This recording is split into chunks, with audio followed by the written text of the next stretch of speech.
Hi friends, good morning. இன்றைக்கி பாலக்கீரையை வச்சு சிம்பிளாக சுவையாக ஒரு கூட்டு எப்படி பண்ணுறதுன்னு பார்க்கலாங்களா?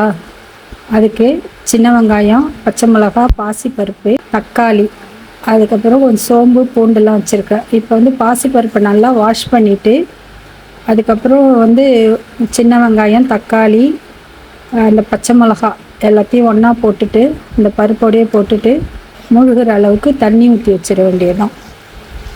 அதுக்கப்புறம் அதில் கொஞ்சம் மஞ்சத்தூள் போட்டு கொஞ்சம் பெருங்காயத்தூள் போட்டு மூடி வச்சிடணும். கொஞ்ச நாள் கழித்து ஒரு 5 மினிட்ஸ் கழித்து நல்லா பாசிப்பருப்பு ஒரு 3/4 பதம் வந்தோடனே ஒரு அரை ஸ்பூன் மட்டும் குழம்பு மிளகாத்தூள் போட்டு ஒரு கிளறி விட்டு வச்சுருங்க. அதுக்கப்புறம் நறுக்கி வச்சுருக்கிற அந்த பாலக்கீரை எடுத்து அந்த பாசிப்பருப்போடு சேர்த்து நல்லா ஒரு கிளறி விட்டு மூடி வச்சிட வேண்டியதுதான். ஒரு 5 மினிட்ஸ் கழித்து பார்த்தீங்கன்னா நல்லா கீரை ரெடியாக இருக்கும். இப்போ இதில் நான் வெறும் ஒரு 2 பல் தேங்காய் மட்டும் அரைச்சி ஊற்றிருக்கேன்.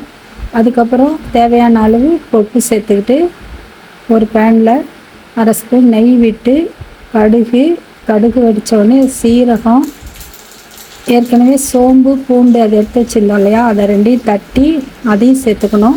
அதுக்கப்புறம் 2 வரமிளகாய் சேர்த்து நல்லா தாளித்தோடனே அந்த பாலக்கீரை கூட்டில் சேர்த்துட வேண்டியதுதான். இப்போது சூடான சுவையான சீக்கிரமாக செய்யக்கூடிய ஒரு பாலக்கீரை கூட்டு ரெடி ஆகிடுச்சு ஃப்ரெண்ட்ஸ்.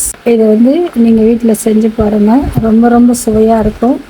சின்ன குழந்தைங்கள்லேருந்து எல்லாருமே ரொம்ப விரும்பி சாப்பிடுவாங்க. சத்தானது. ஓகே ஃப்ரெண்ட்ஸ், தேங்க்யூ, பாய்.